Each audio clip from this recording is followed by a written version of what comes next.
ഋഷി, നിന്റെ കൂട്ടുകെട്ടുകളിലെ പ്രധാന കണ്ണിയില്ലേ കെവിൻ? നന്ദനെ പെടുത്താൻ വേണ്ടി നീ കൂടെ കൂട്ടിയ നന്ദന്റെ ഫ്രണ്ട്, അവൻ ആള് മഹാ തരികടയാണല്ലേ. എന്താ കാര്യം? ആ, നിനക്ക് പിന്നെ ഈ പുതിയ ഡെവലപ്മെന്റ്സ് ഒന്നും അറിയില്ലല്ലോ. എടാ, ഈ ദേവിയുടെ അനിയത്തിയുമായിട്ട് കക്ഷി ഭയങ്കര പ്രണയത്തിലായിരുന്നു.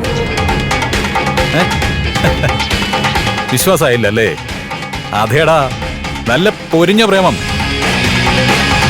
പക്ഷേ ദേവി അനിയത്തിയും കൂടി അവനെ ട്രാപ്പിൽപ്പെടുത്തിയതാ, ഈ വിവരങ്ങൾ ചോർത്തിയെടുക്കാൻ. അതൊക്കെ എന്തെങ്കിലും ആയിക്കോട്ടെ, എനിക്ക് എന്റെ കാര്യത്തിൽ ഒരു തീരുമാനം ഉണ്ടാക്കണം. ആ, ഓക്കെ ഓക്കെ ഓക്കെ.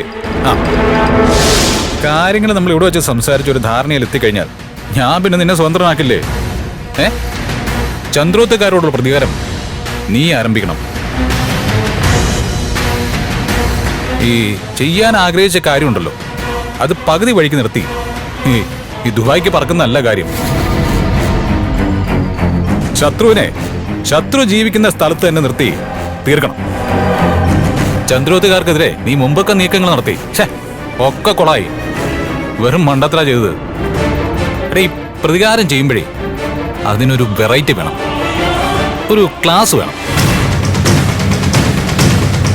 ഋഷി, ചന്ദ്രോത്തുകാരെ നശിപ്പിക്കുന്നത് അത് പുറത്തു നിന്നല്ല, ചന്ദ്രോത്ത് കുടുംബത്തിന് ഉള്ളിൽ കയറി കളിക്കണം, അവരൊരാളായിട്ട് മാറിയിട്ട്. നിങ്ങൾ എന്തൊക്കെ വെട്ടിത്തങ്ങളാ വിളിച്ചു പറയുന്നേ? ഞാൻ എങ്ങനെയാ അവിടുത്തെ ആളാവുന്നേ? നീ എന്താടാ വിളിച്ചേ? മിട്ടിയെന്നോ? ആ,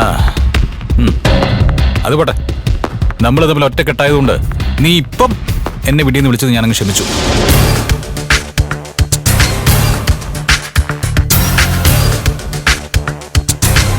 നീ എങ്ങനെയാ ചന്ദ്രോത്തിന്റെ ആളാവുന്നല്ലേ നിന്റെ സംശയം? ഈ ദേവിയുടെ അനിയത്തി ശാരിക ഒരു സുന്ദരി കുട്ടിയല്ലേ? എടാ, ശാരിക ഇതുവരെ കല്യാണം കഴിഞ്ഞിട്ടില്ല. ഋഷി, നീ അവളെ കല്യാണം കഴിച്ചാൽ അങ്ങനെ ഉണ്ടാവും? എടാ, അവള് നിന്റെ ഭാര്യയായിട്ട് നിന്റെ കൂടെ വന്ന പൊളിയല്ലേ?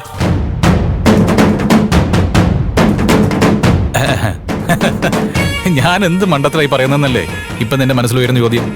എടാ, മണ്ടത്തരമല്ല. എടാ, നല്ല രസകരമായിട്ട് വർക്കൗട്ടാക്കി അതിനെ പൂർണ്ണ വിജയത്തിൽ എത്തിക്കാൻ പറ്റിയ നല്ലൊരു പ്രതികാര പദ്ധതിയാ ഞാൻ നിന്നെ മുമ്പിൽ വെക്കുന്നത്. ആ, അത് സാധിച്ചെടുക്കുന്നത് എങ്ങനെയെന്ന് നമുക്ക് പിന്നീട് ചർച്ച ചെയ്യാം. നീ ഇരുന്ന് ആലോചിച്ച് കൂട്ടാതെ ഞാനത് വർക്കൗട്ട് ചെയ്ത് തരാം.